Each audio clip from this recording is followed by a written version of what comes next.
Sa video na ito, pag-uusapan natin kung bakit mahalaga na i-enhance mo yung communication skills mo. May mga taong binabaliwala yung communication skills nila. Wala silang pakialam kung ano ba yung communication skills na yan. Kasi iniisip nila na talented naman sila, malakas naman yung pangangatawa nila, magaling naman silang sumayaw, magaling naman silang kumanta, magaling sila tumugtog ng instruments, magaling sila sa practical skills na alam nila. Bakit nila binabaliwala? Ito ay dahil tinanggap na nila sa sarili nila na hindi sila magaling magsalita.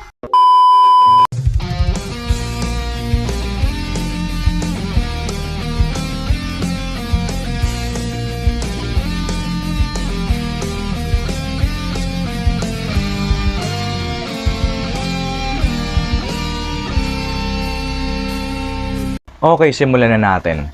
Bakit nga ba mahalaga na i-enhance natin yung communication skills natin? Isa sa mga dahilan nito, opportunity.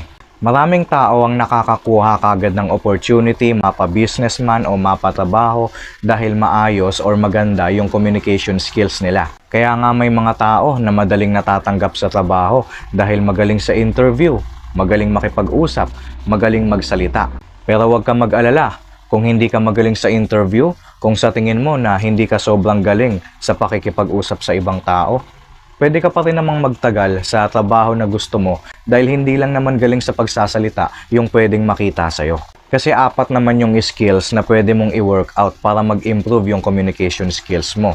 Nandyan yung listening, nandyan yung reading, writing, at ito yung speaking. Kaya kung sakaling hindi ka magaling sa speaking, meron ka pang tatlo. Kasi kung hindi ka nga magaling makipag-usap or humarap sa iba't ibang tao, kung maayos naman yung listening mo, magtatagal ka at mapopromote ka pa. Kasi pagdating sa trabaho, yun naman ang gusto ng mga leader natin yung taong marunong makinig, taong marunong sumunod. At pagdating naman sa business, lalago yung business mo kasi marunong kang makinig sa mga customer mo.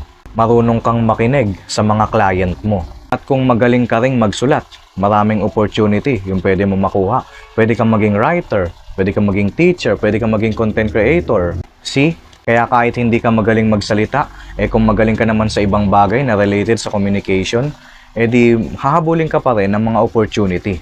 Mas marami nga lang yung opportunity na pwede mong makuha kung magaling kang magsalita. Next tip, bakit mahalaga na i-enhance natin yung communication natin? Tiwala. Kapag ini-enhance mo yung communication skills mo or meron kang communication skills, maraming tao ang magtitiwala sa'yo. Siyempre kapag meron kang business na ginagawa o kaya kapag nag-a-apply ka ng trabaho, dahil maayos yung communication skills mo, meron kang convincing power. Kaya nagtitiwala sa'yo yung iba. Maski din sa pamilya, sa kaibigan, or sa karelasyon, mas magiging maayos din yung relationship mo sa kanila dahil meron kang pag-intindi, meron kang pag-unawa. Bakit? Kasi maayos or maganda yung communication skills mo. Ikaw yung pinagkakatiwalaan ng ibang tao sa mga problema nila, ikaw yung gusto nilang makinig sa mga hinaing nila. Ikaw yung tao na gustong laging kasama kasi marunong kang magbasa ng sitwasyon sa paligid mo. Pero tandaan mo sayang yung communication skills na nasa sayo kung yung tiwala na binibigay ng ibang tao sayo, sinisira mo lang. Kasi hindi naman pwedeng magaling kang magsalita, magaling kang mag-explain, magaling kang magturo kung ginagamit mo naman yan para mang-scam. Hindi maganda kung ginagamit mo yan para makalamang ka sa kapwa mo.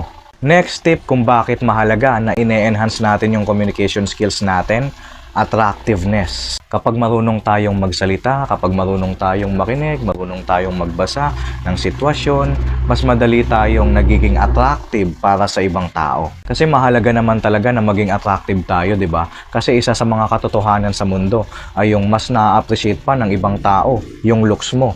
At ikaw, kung hindi ka naman kagwapuhan, hindi ka naman kagandahan, pero kung may maayos kang communication skills, nagiging maganda o gwapo ka sa paningin nila Kaya nga may mga couple tayong nakikita at naiisip natin na paano naging sila.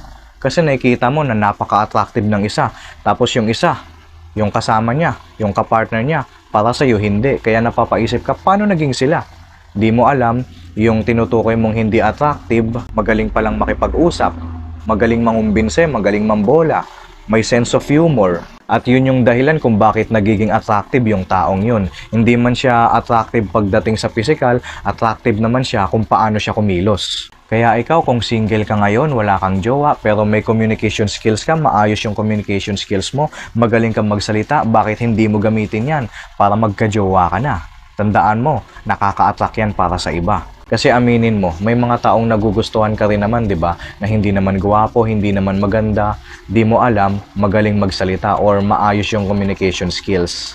Next na dahilan kung bakit kailangan nating i-enhance yung communication skills natin, ito ay para mas madali kang makaramdam. Kung maayos yung communication skills mo, marunong kang magbasa ng sitwasyon, marunong kang magbasa ng behavior o kinikilos ng isang tao. Kesa naman sa tinataboy ka na nga, pinaparinggan ka na nga, kasi hindi gusto yung pinaggagawa mo pero hindi ka pa rin makaramdam. Nakakasakit ka na nga ng ibang tao dahil sa mga sinasabi mo pero tinutuloy mo pa rin kasi wala kang pakialam sa reaksyon nila, hindi ka man lang marunong makiramdam sa iba. Kasi kung marunong kang magbasa ng sitwasyon, kung marunong kang makinig sa ibang tao, bukod sa may iwasan mong makaaberyan ng ibang tao, may improve mo rin yung buhay mo.